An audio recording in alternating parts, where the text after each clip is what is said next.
Welcome to our solar panel recycling line, installed and running at our Thailand customer's factory. In this video, you will see a complete and advanced solution for processing end-of-life photovoltaic panels from whole panels to valuable recovered materials. The line starts with automatic feeding, followed by a SND, intelligent scanning system for accurate positioning. Then, the panels go through junction box removal, frame removal, and glass separation.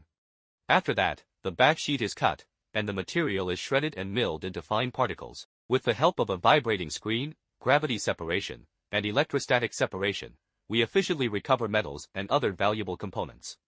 Let's take a closer look at how this system turns waste solar panels into profit.